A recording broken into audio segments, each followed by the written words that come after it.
distance, focal chord र latus rectum को meaning हेरौं. First ma focal distance.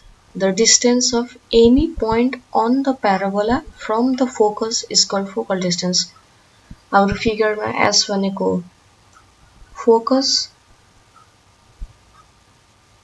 P भनेको कुनै point parabola मा हुनलाई L, P, Q, P dash, L dash, Q dash, O सबै parabola मा पर्ने point हो.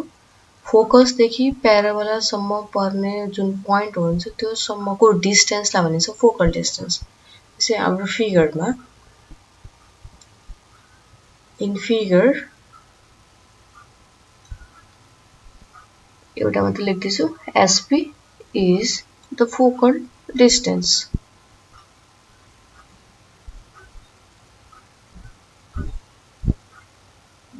Next, focal chord. Any chord हुनको लागि parabola of the parabola हुनको लागि parabola को दुईटा पोइन्टलाई टच गर्नु पर्यो. Passing through the focus is called a focal chord. Focus बाट जाने chord लाई भनिन्छ focal chord. Focus भनेको S, S बाट जाने chord. In figure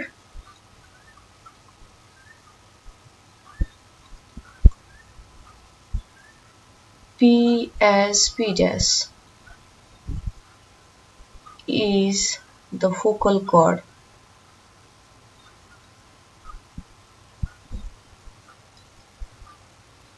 Next, latus rectum. The chord of the parabola passing through the focus. भनेको latus rectum भनेको नि focal chord नै हो. तर कस्तो? Perpendicular to the axis is called latus rectum of the parabola. Focus बाट जानु पनि पर्यो, axis सँग perpendicular पनि हुनु पर्यो. त्यसमा हाम्रोमा यो रेड जुन chord छ यसले यहाँ 90 बनाएको छ. यसलाई भनिन्छ latus rectum.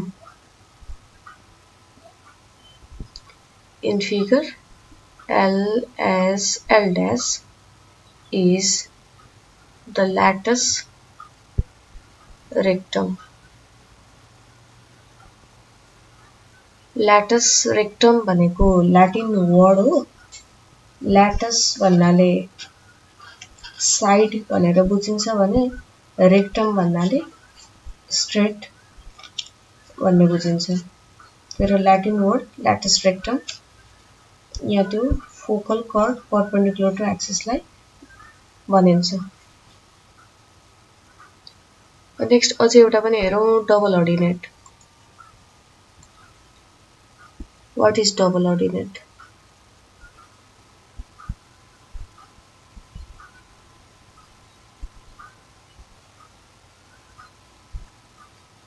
Double ordinate भनेको चाहिँ chord of the parabola which is perpendicular to the axis is called double ordinate of the parabola. Focus बाट जानुपर्छ भन्ने छैन, जस्ट chord. डबल अर्डिनेट भनेको के भयो भने chord perpendicular to the axis of the parabola.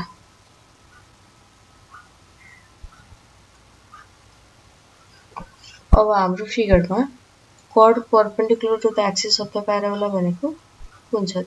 In figure Q dash is the double ordinate.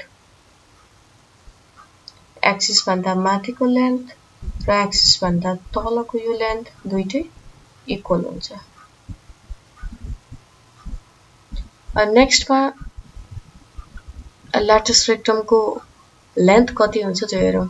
Suppose let L dash be the length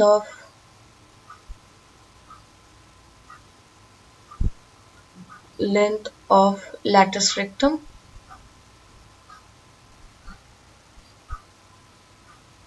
whose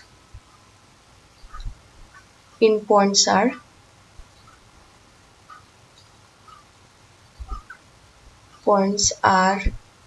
L and L dash and their x coordinates are x coordinate कति हुन्छ त ल्याटस rectum भनेको हाम्रो फिगरमा l and s हो यो प्याराबोलाको equation y square equals to 4ax s भनेको focus हामीले अगाडि डेरिभेसन o देखि s सम्मको डिस्टेन्स a लेखेको छ यो x एक्सिसमा पर्छ त्यही भएर a, 0 भयो यो o देखि s सम्मको डिस्टेन्स a हो भने यो y एक्सिस देखि l सम्मको डिस्टेन्स पनि a नै हुन्छ त्यही भएर यो x कोअर्डिनेट भनेको a भयो यसको सिमिलरली l डैश भनेको यहाँदेखि यहाँसम्मको डिस्टेन्स त्यो a नै हुन्छ अनि a, अब y कोअर्डिनेट कति हुन्छ त्यो हेर्न बाँकी छ and their x coordinate are a as OS equals to a हामीले लेट गरेको छ अब L and L dash are the point of intersection of latus rectum and parabola since L dash are points of intersection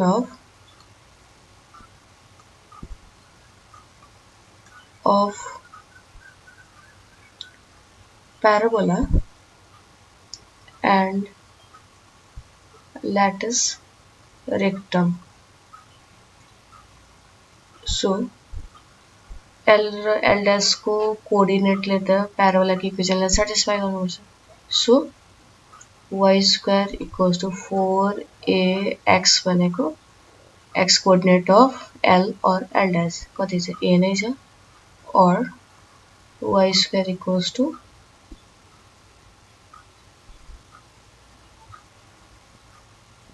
4a square or y equals to plus minus 2a.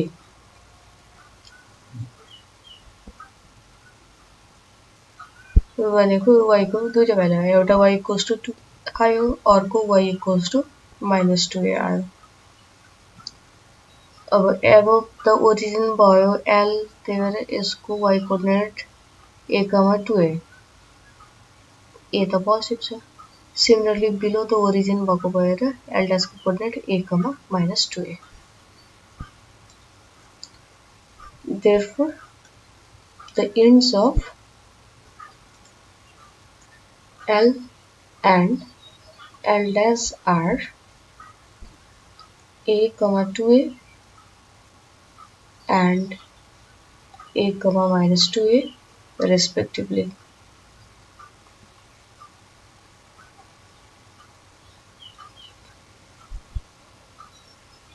Length निकालो length of latus rectum L dash equals to